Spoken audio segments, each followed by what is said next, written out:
Sisseton, South Dakota. Almost the definition of if you blink, you'll miss it. Unassuming, maybe. But stop for a minute. Brave the cold a little bit longer. Listen, and you'll likely hear a story that starts here, but spans the globe and more than a half a century. It's the story of a Sioux legend, an American patriot, and a fight off of the battlefield to get him the recognition he earned. It's the story of Master Sgt. Woodrow Wilson Keeble.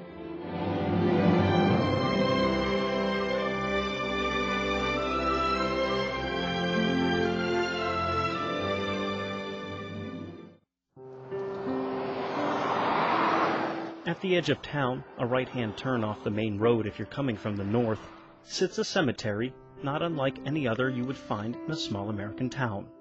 A short walk from the main entrance is Veterans Circle, where locals who've served their nation are buried.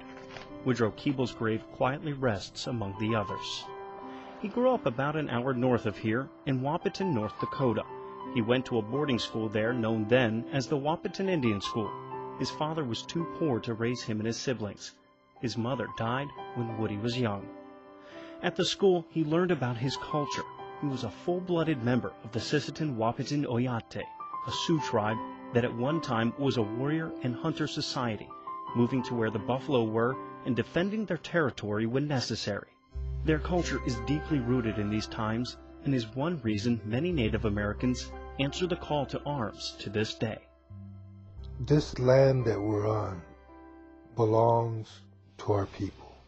This is where our relatives were buried, were born, raised. To defend it doesn't bother us. It's a duty for us to do. Something that we're taught is our responsibility since we're just little kids. Woody's turn to serve first came after the Japanese attack at Pearl Harbor. Although he was being pursued by the Chicago White Sox for his reported 100-mile-an-hour fastball, his unit, the North Dakota National Guard's 164th Infantry, was activated. Some more mail came in. His stepson, Russ Hawkins, reads an entry from Woody's diary about his first time shooting a Browning automatic rifle. I didn't do so good on the range today. I only shot a 77 out of a possible 100. I did my best shooting offhand. I would have liked to have fired another 20-round clip. At last I know how much they kick and how they work. It was the first time firing the rifle, but certainly not the last. March 17th. It's a lucky thing we shot at the range yesterday because we're pulling out tomorrow. We figure we're going to Australia, but it's just a guess. I hate to think of the long boat ride. After training in Australia, Woody Keeble's unit took on the Japanese in the Pacific, most notably at Guadalcanal. As he starts moving into the combat zones, he says he cannot write anymore in his diary because you don't know if the enemy will get a hold of it. So he says he's going to stop writing for now, and that's where the diary ends. The 164th came to assist the Marines to defend Henderson Field. That was of crucial importance in the Pacific as a supply line to the Americans and also the Japanese wanting that airstrip back. They assembled approximately 12,000 Japanese soldiers to take Henderson Field back. And they were going to break in right where the 164th was. They did their research. They knew that this was their first battle.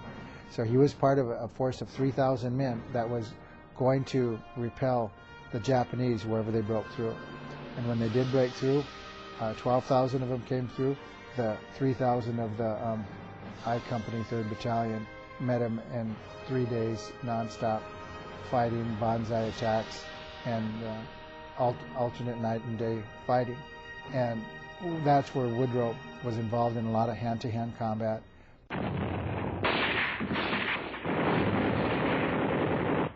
Despite being an inexperienced unit, the 164th was instrumental in helping the Marines defeat the Japanese. During the fight, Woody developed a reputation for his bravery and skill, things he was taught at his boarding school. Woodrow probably came from a time period where he was told stories of courage and honor and respect and compassion and giving and what that means. But Woody, a big man around 6'4", was more than just a warrior. Many who met him off the battlefield were quick to note his kindness. Fierce as a bear in battle with the cubs, let's say, but is gentle to hold a little baby and put that baby to sleep in his arms. After the war, Woody returned to Wahpeton to work at the school where he grew up. In 1947, he married his first wife, Nettie. And life seemed to be back to normal. And it was, until 1951, when the call came to protect those who can't protect themselves. And it was something he couldn't ignore.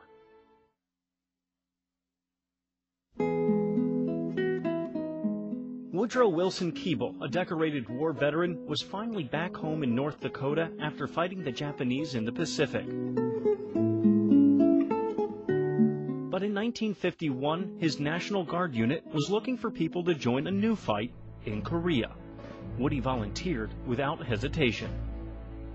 When somebody was asking, why are you going back in? You fought at Guadalcanal, you fought every year of World War II, Bougainville, Henderson Airfield, Guadalcanal, the Philippines, the Solomons. You basically were in combat the whole time of World War II fighting in the Pacific.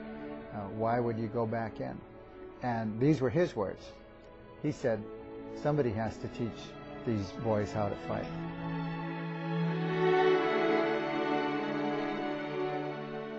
But beyond his role as a teacher, Woody's friends say his reasons for service reflect those of his ancestors. It's not for the benefit of tomorrow or next month or next year. My decisions that I make is for the 7 generations to come.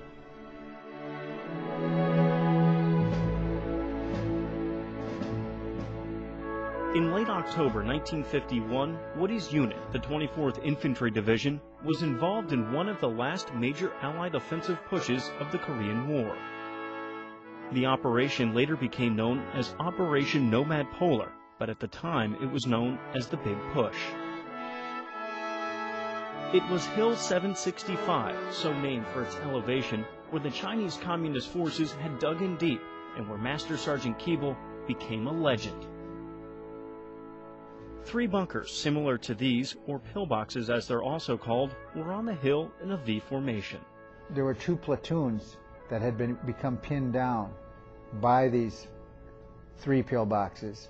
Several attempts were made to destroy the enemy's position with tanks and planes. Each attempt was unsuccessful. And it was that time when Woody got into the battle. Woody's platoon met up with the 2 that were pinned down. All were a part of George Company 19th Infantry Regiment. All the officers had been killed. The other platoon sergeants yielded their command to Master Sgt. Keeble. He had a plan. He would lead 1 platoon at a time up the hill to try and destroy the enemy. His platoon was the first to volunteer. They were repelled, so Woody took the 2nd platoon up. They too were stopped. An attempt with the 3rd platoon was also unsuccessful. So all 3 platoons had gone once. Woody had gone 3 times. The 4th time, he told all 3 platoons to stay put, and he alone was going to go against the enemy. Men like Woodrow Keeble, Uncle Woody, are very rare, in the sense that none of us know how we're going to react under fire or in war, whether it will be terrorized beyond action, will be paralyzed by fear. But we do know one thing about Uncle Woody. He wasn't. It was October 20th, 1951, when Woody began his 4th attempt, a solo assault on the hill. He started working his way up to the right pillbox. It would have been the enemy's left, but his right. And before he could get in grenade range, he had to eliminate the trenches of enemy soldiers protecting the pillboxes. I thought he was standing up in the trenches, and I said, why couldn't the enemy just turn their gun and shoot you when you're in the trenches with them? And at that time, he told me how he got down on the ground in the trenches with the enemy soldiers, almost in a kneeling position, and had his rifle stock almost to the ground, and he was on the ground and was shooting at an upward angle. Woody managed to take out the enemy soldiers in the 2 trenches protecting the pillbox. Then he threw a grenade through the front opening of the pillbox, destroying it. Then he retreated back to his first line of defense and went to his extreme left, which would have been the enemy's extreme right, in this V formation of bunkers. He then took the second one out the same way through the front entrance, throwing with extreme accuracy a grenade through the opening end where the barrel was sticking out. This left the remaining pillbox on top of the V formation towards the top of the mountain. He entered that one, he outflanked it and came in through the back entrance and blew that up in the occupants with a grenade.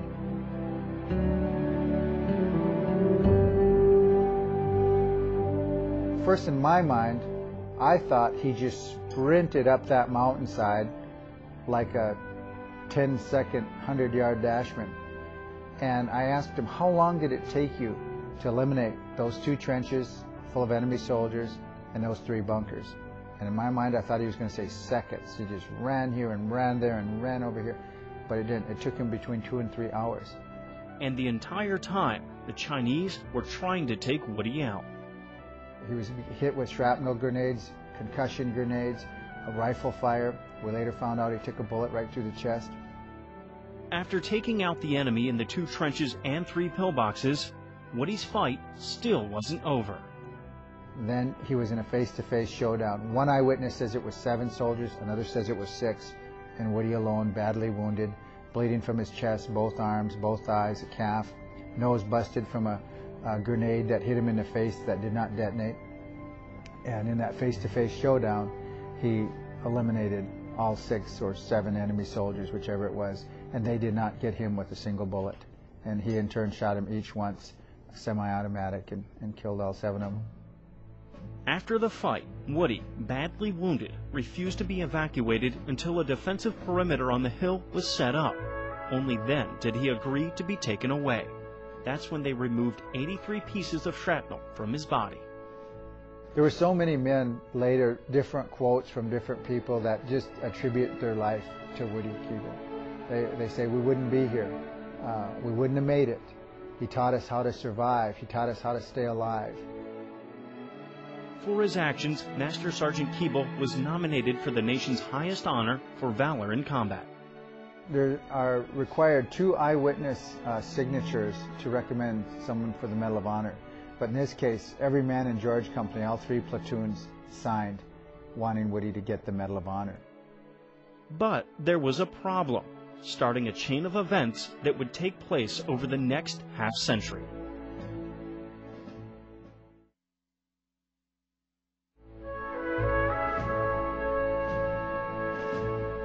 October 20th, 1951 was the day Master Sgt. Woodrow Keeble saved the lives of his fellow soldiers, single-handedly taking out an enemy that had several platoons pinned down for days. For his actions, one of the platoon leaders, First Sergeant Joe Sagami, nominated Woody for the Medal of Honor.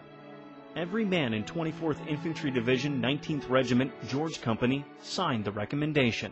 Those orders were lost. So the men resubmitted it the second time for the Medal of Honor in December of '51. And again, the orders were lost.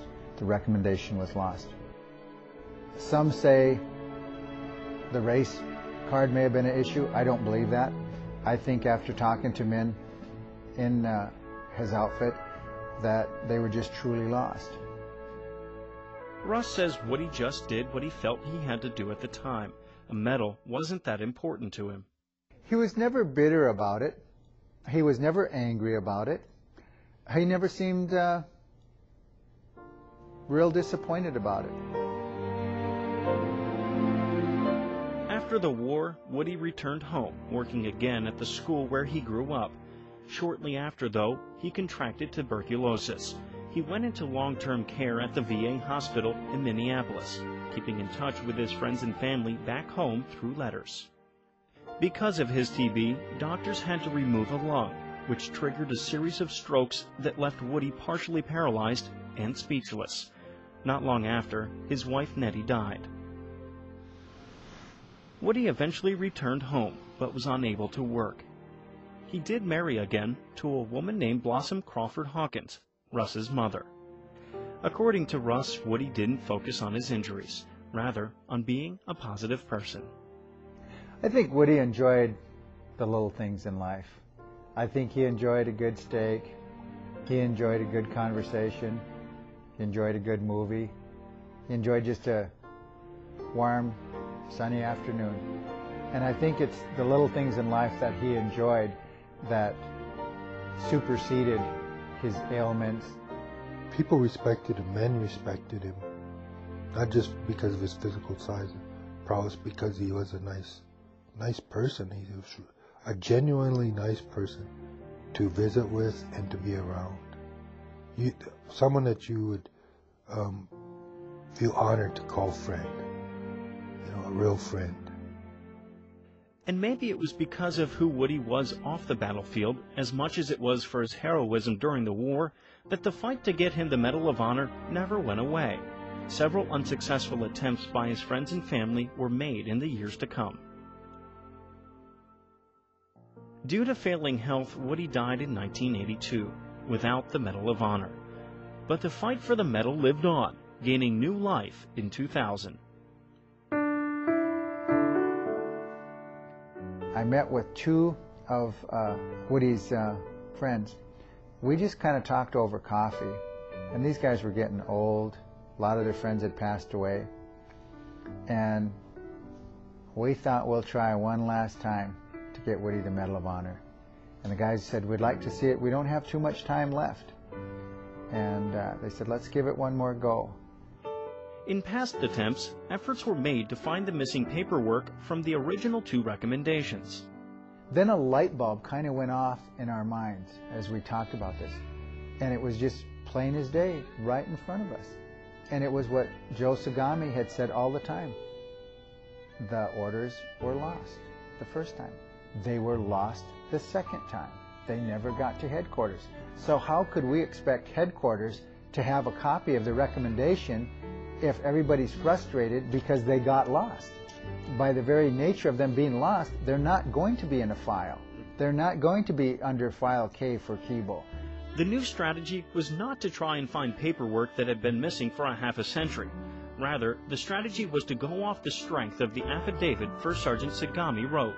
And that was the backbone. That was our document. That was our source. It was his signature with an eyewitness, and he identified himself. He identified his rank and where he was, and he was right square in the middle of the battle. And he said if any man ever in the armed service deserved the Medal of Honor, it was Master Sgt. Woodrow Keeble. People started to latch on to the cause. The submission package grew. Nearly a dozen other affidavits written back in the 50s by other members of George Company were included. Resolutions stating that Woody should get the Medal of Honor were passed by the tribe's government, the North and South Dakota state delegations, and various veteran groups, including the American Legion. Those were added to the package. Federal representatives, including all 4 North and South Dakota senators, also got involved, lending their support. The package, now quite heavy with support, was forwarded to and approved by then Secretary of the Army Francis Harvey. The next step was the Secretary of Defense, but Defense Department lawyers found a problem. They said, we're back to the statute of limitations. There's a 3-year time period from when the action takes place to when the medal has to be awarded. A 3-year window, and that three-year window is over by over 50 years. So we have to get a law passed to waive that, because he said, I can't proceed with this right in the face of a statute of limitations. But as Russ says, there were a lot of people involved who swing heavy hammers. In May of 2007, there's a defense appropriations bill that's approved by Congress and signed by the President of the United States that has a line in it for Woody. What I think is so amazing about the whole scenario, it'd be so easy to say, that was a long time ago. That's all in the past. We've just got to move on. But they didn't say that. Instead they said, we have to correct this wrong. and we have to make it right. And person by person by person took that opinion. And on March 3, 2008, the President of the United States posthumously awarded the Medal of Honor to Master Sgt. Woodrow Wilson Keeble. Russ accepted it on his father's behalf. I'll die a happy man, knowing that Woody got the Medal of Honor. I almost don't believe it yet. You know, it's just been there forever. The issue of moving this thing, moving it forward, attracting attention to it, and it's happened. And it's. I don't think it's really sunk in yet. Everything's just still kind of surreal. This probably won't sink in until maybe a week from now. I'm back home in South Dakota, the freezing winds blowing, and all this will kind of sink in. In your word that there's no greater love than this. Oh, I think the world of President Bush for doing that. That's how I'll always remember him, and that's how he'll go down in my history books as a president who righted a wrong with Master Sgt. Woody Keeble. Protecting and defending. I was so excited because, you know, we'd worked on this for a number of years, and sometimes these things never quite happen just because there's too much bureaucracy. In this case, the story was just unbelievably compelling. I think he would have said to everybody, you're making way too much fuss over me and what I did. And I think he would be very humbled and very moved and honored, but I think he would think everyone's just going through too much over what he did. There's no one more deserving than Woodrow of the Medal of Honor, in my opinion. And it's a great recognition by the United States to give this to him posthumously. But in extension, I think it honors all our Dakota veterans that have fought gallantly and maybe have made the ultimate sacrifice. The Medal of Honor years ago was your eagle feathers. And you would see in a lot of motion pictures and movies the headdresses that, as an individual was on horseback, would touch the ground. Woody would also have a trail that extended on both sides of the horse all the way to the ground.